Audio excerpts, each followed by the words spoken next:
Apprenti chimiste, bonjour! Dans cette vidéo, nous allons calculer le transfert thermique associé à une transformation dans des conditions isothermes.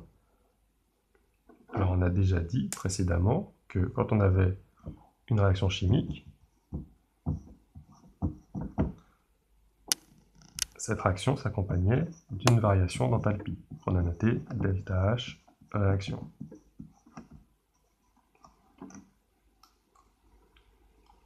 On a également vu qu'on pouvait avoir une variation d'enthalpie associée à une variation de température, mais si on s'intéresse à des conditions monothermes ou isothermes, c'est-à-dire que la température finale et la température initiale sont identiques.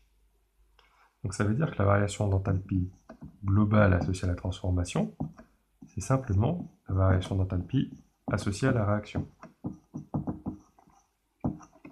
Mais si cette formation et rupture de liaison s'accompagne d'une variation d'enthalpie,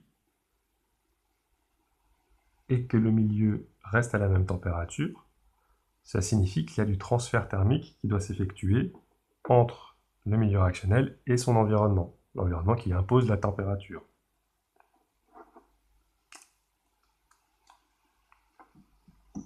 Et cette relation, elle se traduit par le premier principe appliqué aux transformations isobars, qui me permet d'écrire sous cette forme-là.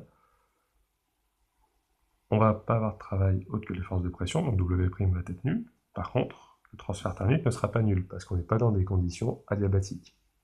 Au contraire, on effectue beaucoup de transferts thermiques avec l'environnement pour maintenir la température à la température initiale.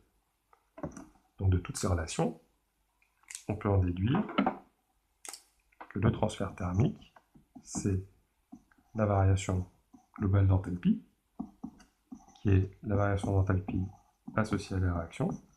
Et on a vu dans une vidéo précédente que c'était l'enthalpie standard de réaction fois l'avancement final.